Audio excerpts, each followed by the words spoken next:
மெண்டிகண்ட். என்ன மெண்டிகண்ட்? பிச்சைக்காரர்கள், பெக்கர்ஸ். மெண்டிகண்ட்ன்றது ஒரு லாட்டின் வேர்ட்லேருந்து எடுத்த word. பிச்சைக்காரர்களை ஒரு மரியாதையோடு நாம் வந்து சொல்கிற ஒரு வார்த்தை. நம்ம தினமும் ஃபேஸ் பண்ணுறோம். வெளியில் வந்து போகிறப்போ நிறைய பிச்சைக்காரர்களை நம்ம வந்து பார்க்குறோம். ஒரு பஸ் ஸ்டாண்டில், ஒரு ரயில்வே ஸ்டேஷனில், அதுக்கப்புறம் சிக்னலில் நிற்கிறப்போ அங்கே வந்து நிறைய பிச்சைக்காரர்கள் வந்து பிச்சை எடுக்கிறாங்க. குழந்தையோட வந்து பிச்சை எடுக்கிறாங்க. அப்புறம் அதை பொருள் எடுத்துன்னு வந்து பிச்சை எடுக்கிறாங்க. இந்த மாதிரி பிச்சைக்காரர்கள் வந்து நம்ம நிறையா பார்த்துட்டே இருக்கோம்.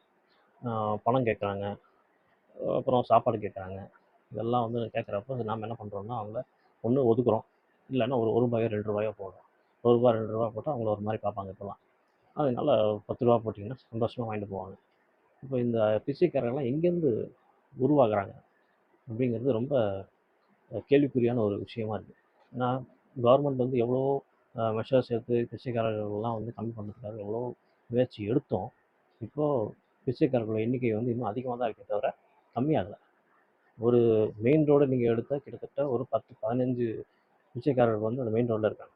இந்த மாதிரி ஒரு ஊரில் நீங்கள் எடுத்தீங்கன்னா லட்சக்கணக்கான பிச்சைக்காரர்கள் வந்து ரோட்டில் இன்னும் நடந்துட்டு தான் இருக்காங்க. எல்லார்ட்டையும் பிச்சை எடுத்துகிட்டு தான் இருக்காங்க.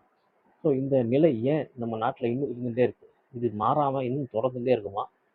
இதுக்கு என்னதான் தீர்வு? பிச்சைக்காரர்கள் உருவாகிறார்களா அல்லது உருவாக்கப்படுகிறார்களா அப்படிங்கிறது வந்து ஒரு முக்கியமான கேள்வியாக இருக்குது. பிச்சைக்காரர்களே இல்லாத ஒரு சமுதாயம் சாத்தியமா, சாத்தியம் இல்லையா? பிச்சைக்காரர்களுக்கான மறுவாழ்வு உண்டா இல்லையா? பிச்சைக்காரர்கள் ஏன் உருவாகுறாங்க? ஒன்று அவங்களோட ஏழ்மையினால் உருவாகுறாங்க, இன்னொன்று படிப்பறிவு இல்லாததுனாலையும் உருவாகுறாங்க, அவங்கக்கிட்ட எதுவுமே இல்லை அப்படின்றதுனாலையும் அவங்க பிச்சை எடுக்க வராங்க. அப்புறம் ரொம்ப முதுமையாகி அவங்களுக்கு வந்து எதுவும் செய்ய முடியாமல் போனதுனால இயலாமையினாலையும் வராங்க. அப்புறம் வேறு எப்படி சொல்லணும்னா நிரந்தரமான ஒரு இடம் அவங்களுக்கு இல்லாததுனாலையும் சில பேர் வந்து பிச்சை எடுக்க வந்துடுறாங்க. அப்புறம் அவங்களுக்கு சில பேர் ரொம்ப சம்பாதிக்கிறதுக்கே வழி இல்லாமல் உணவு, உடை, அவங்களுக்கு தேவையான பேசிக் திங்ஸ் அவங்களுக்கு வேணுன்றதுனால பிச்சை எடுக்க வந்துடுறாங்க. இது மாதிரி பல விஷயங்கள்னால வந்து பிச்சைக்காரர்கள் வந்து பிச்சை எடுக்க வந்துடுறாங்க. இந்த பிச்சைக்காரர்கள் வந்து பிச்சை எடுக்காமல் இருக்கணும்னா அதுக்கு ஒரு சட்டம் தேவை.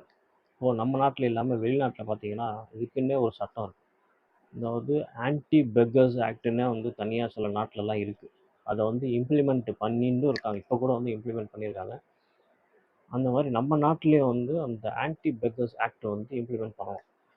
இந்த மாதிரி ஆன்டி பெக்கர்ஸ் ஆக்டை வந்து நம்ம இம்ப்ளிமெண்ட் பண்ணும்போது என்ன ஆகும்னா, இந்த யார் யாரெல்லாம் பெக்கர்ஸ் இருக்காங்களோ அவங்களுக்கு வந்து ஒரு நிரந்தரமான ஒரு இடம் கொடுத்து அவங்களுக்கு உணவு, உடை எல்லாம் கொடுத்து நம்ம வந்து பாதுகாத்தோம்னா கண்டிப்பாக இங்கே வந்து நம்ம ஊரில் எங்கேயுமே நீங்கள் வந்து பெக்கர்ஸை பார்க்க முடியாது. ஏன்னா இப்போ வந்து பிச்சைக்காரர்களுக்கு சாப்பாடு கிடச்சிது.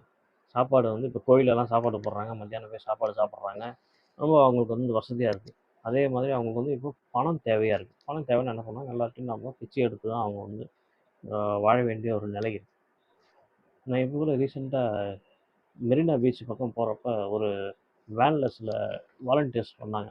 வந்துட்டு இந்த மாதிரி பெக்கர்ஸ் எல்லாம் வந்து பார்த்துட்டு எங்கேருந்து வரீங்க, எங்கே போகிறீங்க, என்ன பண்ணுறீங்கன்னு கேட்டு அவங்களுக்கு வந்து கூட்டிகிட்டு போகிறாங்க.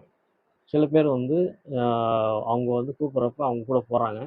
சில பேர் வந்து நாங்கள் இங்கேருந்து வரமாட்டோம்னு சொல்லி பிடிவாதமாக இருக்காங்க. இந்த மாதிரி நிறையா இடத்துல வந்து நடந்துட்டுருக்கு. இந்த மாதிரி வாலண்டியர்ஸ் வந்து ஏதாவது ஆர்கனைசேஷன் அவங்க வந்து என்ன பண்ணணும்னா, இந்த மாதிரி பிச்சைக்காரர்களை வந்து மறுவாழ்வு கொடுக்கறதுக்காக ஏதாவது ஒரு ஆக்டிவிட்டீஸ் வந்து பண்ணால் கொஞ்சம் நல்லாயிருக்கும். ஏன்னா இப்போ கூட சென்னை சபர்பன்ஸில் வந்து நிறைய பிச்சைக்காரர்கள் வந்து ரோட்டில் பார்க்க முடியுது. ரொம்ப கஷ்டமாக இருக்குது பார்க்குறப்ப. அவங்க குழந்தைங்கள கூட்டிகிட்டு அவங்க வந்து பிச்சை எடுக்கிறாங்க. அதுவும் வயசானவங்க கையில் குச்சியை வச்சுக்கிட்டு அவ்வளோ கஷ்டப்பட்டு பிச்சை எடுக்கிறாங்க. இதெல்லாம் பார்க்கறதுக்கு ரொம்ப கஷ்டமாக இருக்குது. இப்போ நம்ம நாடு எவ்வளவோ டெவலப் ஆகிடுச்சு, எல்லாத்துலையும் டெவலப் ஆகுது. அப்படியே வந்து பிச்சை எடுத்துகிட்டே இருந்தாங்கன்னா என்ன அர்த்தம்? அதுக்கு என்ன தான் தீர்வுன்னு தெரியல. இதை பற்றி நீங்கள் என்ன நினைக்கிறீங்க? கீழே இருக்கிற கமெண்ட் பாக்ஸில் கமெண்ட் பண்ணுங்கள். சேனல் பார்க்குறது மட்டும் இல்லாமல் லைக் பண்ணுங்கள், சப்ஸ்கிரைப் பண்ணுங்கள், அப்புறம் ஷேர் பண்ணுங்கள்.